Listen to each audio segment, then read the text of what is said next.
One thing we really try to do here is give advice to entrepreneurs who may be starting out, maybe in the middle of their journey, or they're thinking about entrepreneurship. Yes. Your core principles, your top 3 foundational principles for entrepreneurship. What are they? Give us a breakdown. It's probably more than 3. But I didn't want to overwhelm you, but you can go to 5 if you need to. So one of the questions the first question I would ask is, you want to become an entrepreneur, right? You might have an idea, but I would start off by saying, is there a hobby that you have right now that you can use to turn it into a business?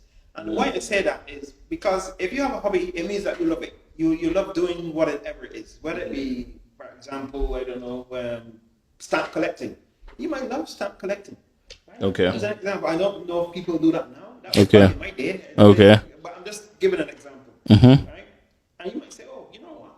Yeah, I can turn this into a business. I can make some money, from this. Or somebody might like, I don't know, animals. Okay. You can do dog training or whatever. The whole point behind what I'm saying is, it is better that you go in it thinking, I want to do it because I love it, rather than going it to just earn money. Yes, the bottom line is you want to earn a living. Okay. If you don't love it and you get to hard times, you're going to be one of these statistics where your business is one of the 50% of businesses that failed in the first 5 years. My business has been going on for 10 years. Right? That's really cool. There were many hard times that came, many difficult times that came. But if I didn't love it, if I didn't enjoy doing the job, I would not be here, saying that, I'm doing this telecoms business.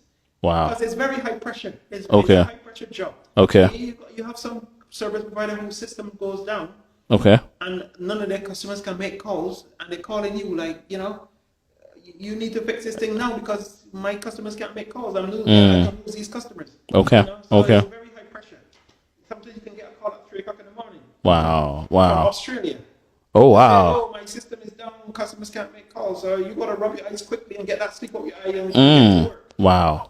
It doesn't happen very often, but it does happen. Okay. Okay. So I'm just saying, if you're going into business just for the sake of making money, you probably won't last very long. Okay. Okay. Right. Okay. You gotta love the job. You gotta love it. Whatever it is that you decide to do, you might be a seamstress. You might want to scale up. You might be, like making clothes or interior designing or whatever. You want, you love it, so you want to be able to scale it up, but you got to be able to stand it in the bad times. There will be bad times. Every business has bad times. Right.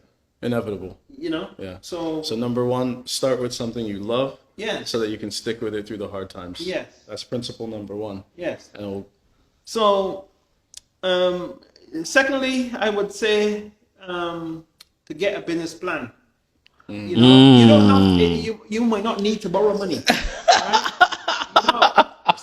Right? Benjamin Franklin once said that if you fail to plan, you are planning to fail. Right? Fantastic. So it doesn't need to be 10-page business plan, but at least the basics. We don't like business plans in Ghana. Many of us don't. But this is good. Business plan. I mean, this. Fail to plan, you plan to fail. That's a good one. That's number 2. Principle number 2. All right. Plan things out. Slow down. Take your time. Plan it out. Yeah. Number 3. So the third one, it goes. I would say if it is a business where you're going to be employing staff, right? Remember that if you don't treat your staff well, they're going to steal from you. You're not going to have the loyalty. So for me, that is important. You need to treat your staff well. Look after your staff. They look after you. Right? There's a saying we have in the UK. I don't know if you have it in Ghana. Don't bite your hand that feed you. Right? So if if you have a staff and you're treating them well, I don't know the culture here in Ghana, but chances are they're not going to bite your hand because you're feeding them. That's true. Because for example, if the standard salary here is 700 cedis a month, and let's say for argument's sake you're paying them 800, right? They know that if they leave you to go somewhere else to work, they're not going to get 800. Easy, they're going to get 7. Right? So look after it. Give them a little bit more than the normal amount, right? Right. If you kind of, I know a new business starting out, it can be difficult. Yeah. But you want your staff to be on your side. You don't. I heard a lot of horror stories of staff stealing. There's some companies here in Ghana that do not let Ghanaians handle cash. True. I've seen it. Yeah. Right? Why? Because they don't trust them. True. That is a bad reputation to have.